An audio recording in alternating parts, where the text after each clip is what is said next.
আমার বরাহর এক সুনামধন্য এক পুকেট সাবে লেসলা যে মেসা বকল ফোকা আর গরিব মিসকিন হল হুয়াইতে মাদ্রাসাত ফুরাইন ইনো যত তালাবা হল আছে সারা কিতা মিসকিন হল হুয়াইনি মাথো না রে ভাই তালাবা হল হইয়া তোমার তার বাপ হল সারা মিসকিন নি তোমার বাপ হল সারা ফোকা নি তো যেই হইছেন আসলে এই মাদ্রাসা নিয়ে তার রায় পরিমাণ কোনো জ্ঞান নাই এনর ইসলামিক কোনো জ্ঞান নাই এর লাগি তাই মেসা বকরে ফোকা হয়েছে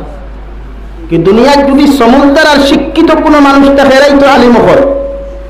দুনিয়ার সমুদ্র আর শিক্ষিত যদি কেউ থাকে এরাই তো আলিম হয় এরা তো মেসাব হল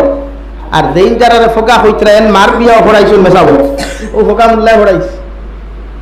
যেই মেসাব করে ফোকা হয়েছেন মার বিয়া খেয়ে হরাইছে মাথো না রে ভাই জোরে মারতে তো রাওনি মেসাব হল বাপর বিয়া খেয়ে হরাইছে আম পাত্তা দাম পাত্তা লেবরিং ফুল আর এক প্লেট কবির আহমদর বাপে আর তার মায় সাত করবো ও মেসাবে হয়েছে মেসাবে ভরিয়া হয়েছে না ইয়া আইয়ুহান নাসু তাকু রাব্বাকুমুল্লাযী খালাকাকুম মিন নাফসিন ওয়াহিদা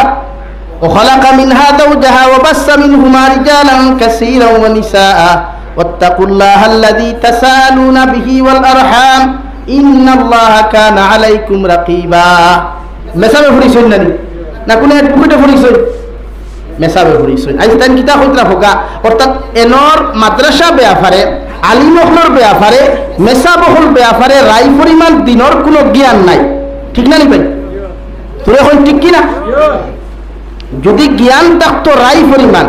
তাই না আলিমহলরে কোনোদিন ফোকা হইলা না অনেক তেলাবা হলরে হইলা না অনেক এতিম মিসকিন হল হুয়াইতে হইতরা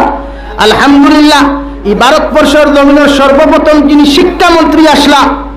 স্বাধীন ভারতের সর্বপ্রথম যিনি শিক্ষামন্ত্রী আসলা উনিও ছিলেন মৌলানা আবুল কালাম আজাদ হো সুবহানাল্লাহ উনি কি ফোকা ছিলেন বলেন উনি কি ফোকা আরে বাবা তুমি কি জানো ইতিহাস সম্বন্ধে অ্যাডভোকেট হয়েছে তো ভালো আলাদা কিন্তু ভারতের স্বাধীন ভারতের সর্বপ্রথম যিনি শিক্ষামন্ত্রী ছিলেন উনিও তো ছিলেন ডক্টর মৌলানা আবুল কালাম আজাদ উনিও তো মৌলানা ছিলেন এই জন্য মাদ্রাসা নিয়ে এলার্জি করার দরকার নাই মাদ্রাসা কিনা বাঁচাইতে চাই ওখান চিন্তা হল এই সমাজে যদি উলামা হল তখন না একদিন ওই জনতা পড়ার কোনো মেসাব পাইতা নাই মানুষ মারা যাওয়ার বাদে কুকুর আর মেকুরে আবার লাশ খাইবা আর এই চক্রান্ত বর্তমান ভারতবর্ষ চলে